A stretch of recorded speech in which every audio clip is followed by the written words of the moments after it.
Existem 4 níveis de criatura, de criação que Hashem colocou nesse mundo que a gente se encontra. O primeiro é o Domem, que significa o inanimado. Existe o Tzomeach, que é o vegetal. Existe o Rai, que está vivo, se mexe como os animais. E tem o Medaber, que é aquele falante. É interessante saber também por que são esses os nomes dados, né, no estudo judaico. Por exemplo, Medaber, aquele que fala, chama o ser humano daquele que pensa, daquele que raciocina, daquele que tem alma divina. Bom, o motivo que é escrito fala, porque ele consegue passar o seu raciocínio através da fala. Ele consegue falar com multidões e explicar um tema, e até convencer pessoas. É claro que o animal, ele também fala, mas o intuito dele não é dividir o que ele acha sobre a vida. Não é sobre falar de alguém, bem ou mal. É simplesmente passar realmente a sua necessidade. Quero acasalar. Gostei de você, legal, coisas muito curtas e mais simplórias.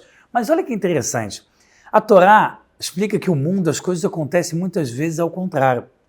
O inanimado, que é uma pedra, terra, a princípio, o que ele tem de mais? Né? Qual é a grandeza dele? O que ele traz para a gente super espiritual? A Kabbalah diz que justo por ele não ter muita revelação divina nesse mundo, é porque ele vem de um mundo muito mais profundo. Tá certo que nesse mundo não fica claro todo o conteúdo da espiritualidade do inanimado, mas ele vem de um mundo mais elevado. Ele também tem vida, importante a gente saber. Ele também tem revelação divina, porém pouca, inclusive nas pedras. O sumo sacerdote usava 12 pedras no templo. A gente sabe que, de acordo com a Kabbalah, existem várias segulot, forças espirituais na ação de você andar com pedras. Não tem nenhuma força independente, ele não vai curar você, ele não vai salvar você de nada, mas é como um remédio, mesmo sendo inanimado. Depois a gente tem o vegetal. O vegetal, ele não é totalmente parado, ele não é inanimado. A planta tem as suas fases, que tem a ver com as estações, tem a sua época de fruto, tem a sua época de crescimento, essa época de morte. Não é igual a pedra. A pedra Hashem criou, ele existe e está lá. Estão lá aquelas rochas. Claro que vai havendo reações, né, ao longo dos cristais, ao longo de certas gemas que a gente encontra na natureza, mas a pedra está ali paradinha. Ela não vai se mexer, não vai mudar na estação, ela está daquele jeito. Já o vegetal, ele vai modificando. Ele está atuando de forma mais direta no mundo. Ele pega o carbono, ele faz a fotossíntese, transforma em oxigênio, que é o ar para a gente.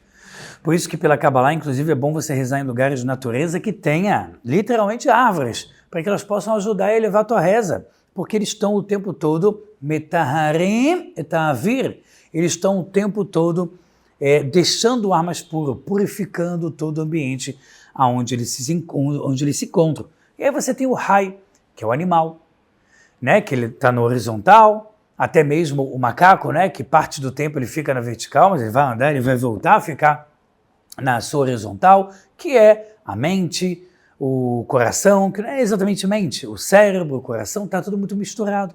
Ele tem instinto, ele tem pureza, ele tem uma revelação espiritual muito grande, maior do que o inanimado nesse mundo, muito maior do que o vegetal, mas ele é algo misturado, é algo instintivo, é algo que está muito ligado ao ecossistema que Deus criou, a uma regra cíclica, que na prática todos os animais estão repetindo para que haja mundo, para que haja natureza, para que haja o que a gente vê no nosso dia a dia. Entender a língua dos animais ajuda a gente a entender coisas da essência da vida. Cada animal vem te ensinar algo sobre o mundo, inclusive o rei Salomão fala, você que é, por exemplo, preguiçoso, vai lá e olha para as formigas.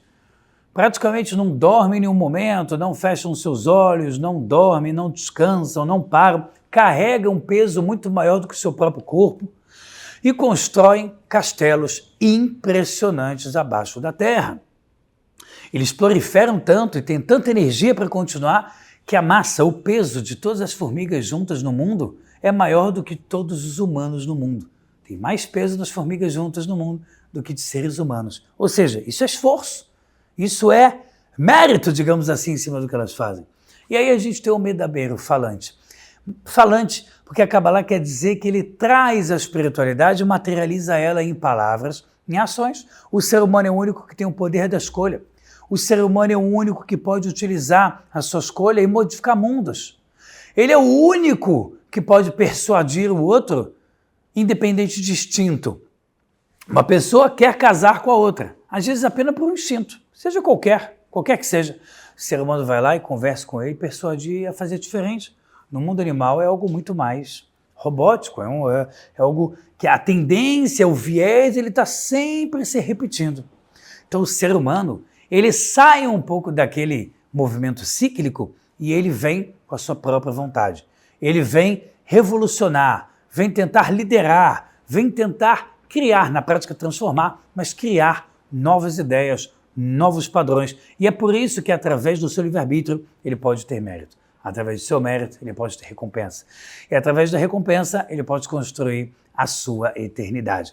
Essa é a diferença entre esses 4 níveis que a gente tem no mundo e como também a gente pode utilizar, seja a pedra como remédio espiritual, o vegetal para limpeza do local e também ligação com a limpeza espiritual. Não é à toa que existem plantas específicas, chás específicas, ervas específicas que têm a ver com a natureza, com curar o corpo e também o animal, né? Um animalzinho que te ajuda a fortalecer esse lado, que muitas vezes você vê ele como um filhinho, que ele te ensina várias coisas, e o que dirá, obviamente, do ser humano para ser humano, que tem realmente a alma divina, que ele tem o poder de modificar a luminosidade espiritual do planeta e de toda a existência. Se você gostou desse vídeo, curte aqui embaixo e vai torar!